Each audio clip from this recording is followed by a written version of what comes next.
I'm here in Park City, Utah with my good friend Paul ZANE PILZER. Paul, how are you? Great.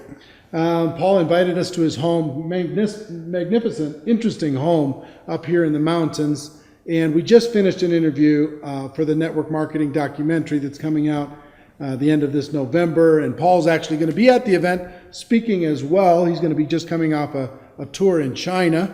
And Paul is an entrepreneur. He is a college professor. He is an author of 11 best-selling books. The first book that I read that changed my thinking on distribution and how network marketing fit in the world was a book called Unlimited Wealth. I'd still recommend you get that book today. He's working on a book now called The Sharing Economy. The Sharing Revolution. The Sharing Revolution, which is going to be coming out next year, hopefully, and doing a lot of research on that. And he's also an entrepreneur, very successful entrepreneur. He sold a company last year for, what, 435 million. It was in the middle of an IPO. One of our customers bought the whole company. 435 million. So Paul's doing okay financially. He's spoken and been an advocate for the network marketing profession for a long time. So first of all, thank you for agreeing to do the documentary. Thank you for saying hi to this community. Just so you know, this community is about 500,000 people around the world in hundreds and hundreds of network marketing companies and over 100 countries that watch this on a daily basis. So I want to just turn the camera on and have you say hello to them, but also share with me or share with them what you shared with me about the value of network marketing, what's happening in the economy today, and what you see moving forward in the future. The world economy, led by the U.S. economy, is in great shape. Our gross domestic product is going up every quarter by substantial numbers for the last few years. And I'm predicting far greater economic growth in our actual output, what we produce. Amazingly, at the same time, unemployment is skyrocketing. What we're seeing is the real growth is the growth per employed person in gross domestic product. An example I use in my work would be, let's go visit Pilzer's Island, where 10 people fish with a fishing line. And they go out every day and they barely catch enough fish with their line for each fisherman to feed their wife and their kids. And all of a sudden, new technology shows up, a missionary with a net. Now, 2 fishermen with the net, one to pilot the boat, one to throw the net, can catch all the fish that 10 used to with the lines. That's a 500% increase in productivity. The island still got the same amount of fish, but it's got 80% unemployment. And of course, the challenge is, how do we quickly get that 80%, the 8 fishermen who no longer are needed to fish, to do something else? And the problem is each job they should do doesn't exist yet. One becomes a teacher. They never knew you could hire a teacher. They thought you have to teach your own kids. One becomes a doctor. He takes care of sick. I thought you only take care of your own kids when they're sick. One becomes a roofer. They don't just fix the roof. He becomes a specialist at learning how to keep their huts from leaking. All of a sudden, the economy grows a major amount, 500%, with roofing, with teaching, with medicine on top of the fish. But notice, none of those jobs existed until the unemployment occurred, the 80% unemployment from the net. And that's where we are in the world today. Let me ask you a question on the unemployment. You say unemployment skyrocketing, but the reports, if you look on the news, they say unemployment's going down. Well, that's because we changed the definition a few years ago of unemployment. In the United States, if you haven't found a job for 6 months, we don't count you as looking. We say you're no longer on the unemployment rolls. So we really have, in the order of 30% by my numbers, of the U.S. population unemployed or underemployed. Doing some token, 30%. Doing some token job. Not just looking at the people who are out there producing value and going to work. And you see it all the time. You know, look at the government's number of 7% unemployment because they're only counting the ones who are less than 6 months unemployed, right? And if you look close at that, you go, it doesn't fit my reality. Take a list of, I like to take the list of the 24 little homes in the block I grew up on. Where are they now? And who's unemployed at 50 years old? Or do the unemployed list of your relatives, of your cousins, or take some body of population, not based on where they work, and look who's unemployed, and you'll see 30% of the people in your life would love a job, would be working, but aren't finding something. Or would love a better job. Absolutely. Maybe they're working part-time somewhere. Not what they would call fully employed or utilized. Yeah. And then what we see is that those who are employed are making more money than ever before. We see that right now when you go to book an airline seat and they're all filled up. at prices 40, 50% above 5 years ago. We see that whenever you want to go to a certain restaurant or buy the newest car. They're all producing them, but you have to wait for it. So those who are doing well are doing better and better than ever before, and they're about 50, 60% of our economy. The challenge and crisis is, what are we going to do worldwide with the people who are laid off because we no longer need vinyl records or digital CDs or CD-ROMs or all these new things as technology keeps changing, and we find better ways to do things more efficiently.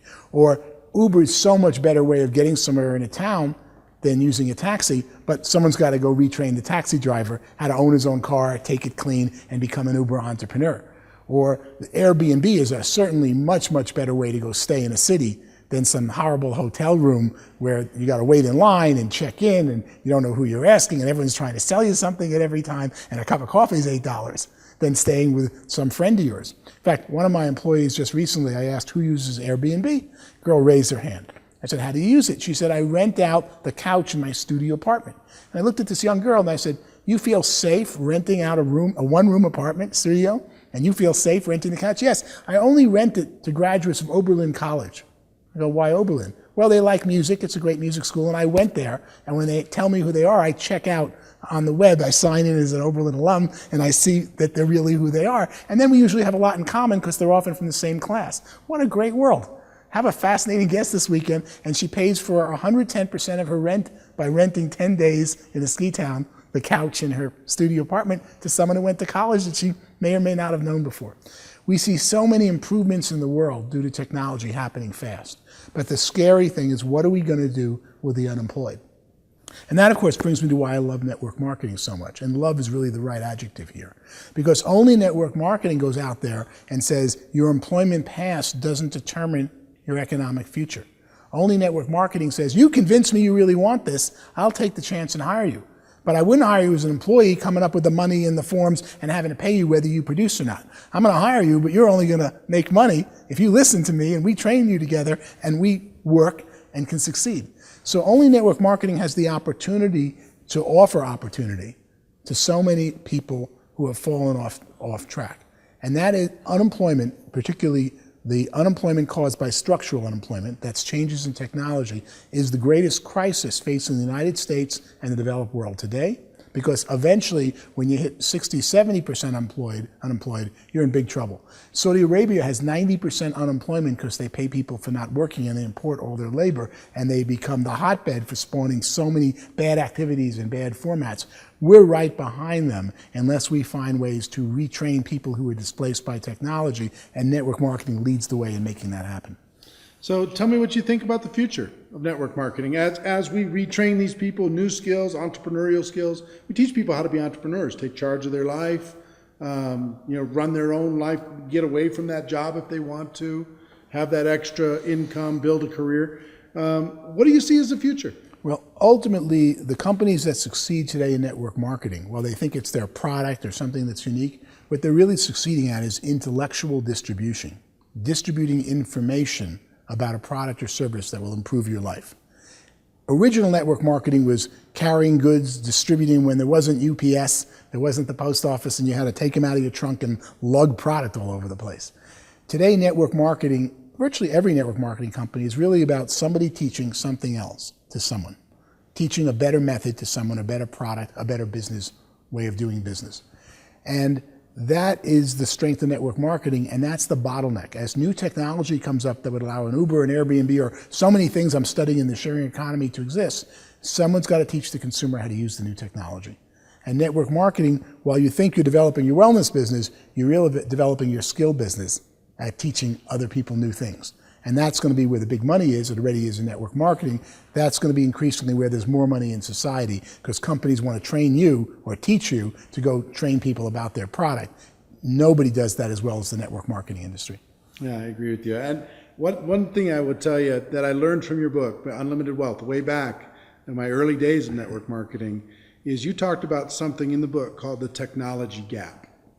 The difference between where technology was in its inside of a company and where it could be, where it could or individuals, the way in which you shave or drive to work, and the better way you don't know about yet. And what little things sometimes stick in my brain, and they change the way I think from then on. And from then on, I thought about everything that I did.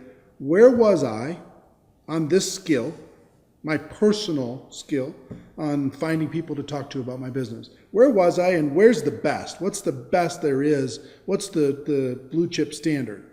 And what steps do I need to take in order to get from where I am to where I got? And every time I got to that next step, there was always something else. There was always a little growth. There was always somebody figured out a new way to be able to do it a little bit better, a little bit better. It's like climbing the mountains behind you. As you climb each mountain peak, you see another higher peak, but you couldn't have seen it because the mountain was in your way. And then you get to the higher peak and there's another mountain in your way, and you find there's always another higher mountain, a better way of doing something. But until you mastered the one you're challenged by, you didn't know there was another higher way. Well, instead of looking for the magic downline or the magic product or the magic compensation plan, I was looking for the magic me, because of the technology gap idea in my head that you planted from your book that said, you had me go, okay, here's where I am on the 7 skills of network marketing. Here's where I am in my own attitude.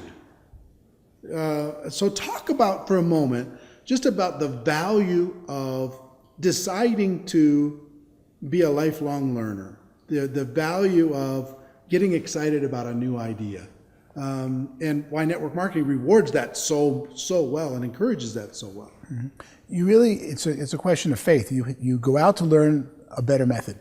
You master some area of a computer. You master some way of doing something. You learn a new network marketing technique to build your downline or communicate with people. And then you have faith to go, even though I just did all this and all the work, there's a better way out there. I'm going to have to ride and use what I just learned, but in 3 months or 6 months, I'm going to start again, because there's always newer and better methods. And the people who succeed are the ones who adopt those the fastest.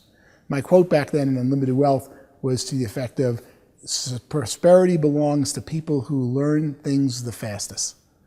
In the old days, you were told, learn this job, learn this function, do this and this better. I can hear my parents than everybody else. Wrong, because if you stay focused on one thing doing it better, there's a new method that's so much better that the person who uses the technology grows the fastest. You know what I found is interesting in network marketing? That the companies can focus on innovation, but I don't need to focus too much on innovation. I actually need to focus, which is something much harder, I think, when it comes to a large group of people, is simplicity. That's the difference between being average and being exceptional, is how simple can I make it? How basic can I make it so it's doable for a brand new person and they can pass it on to the next and they can pass it on to the next?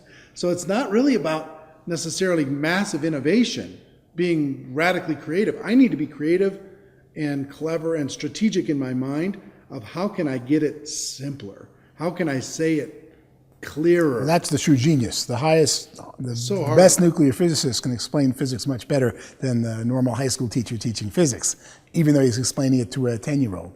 And if you practice teaching, as you and I both have young children, practice teaching things to children in the 8 to 16-year-old range, that's when you learn you really know it. I keep going back to the drawing board when my children ask me questions about economics or politics, and I go, oh, no, I really can't explain it yet. And I go back for hours to go get a 5-minute explanation for them of something I thought I know. Only when you can teach it to a 12-year-old do you really understand the subject. Well, Paul, we talked, we've been taking up a good portion of the time today. We talked probably an hour and a half on just the documentary itself before we decided to do this real quick. But I can't wait to see you in November at the Mirage in Las Vegas. Can't wait for you to enlighten people on all of the research that you've done and the value that you can bring to that community. I want to thank you for what you've contributed to my life and my career and my thinking, and what you've done for millions of other people in the network marketing profession. So I appreciate you, my friend. Thank you very much. All right. And ladies and gentlemen, our wish for you is that you decide to become a network marketing professional, that you decide to go pro, because it is a stone cold fact that we have a better way. Now let's go tell the world. Everybody have a great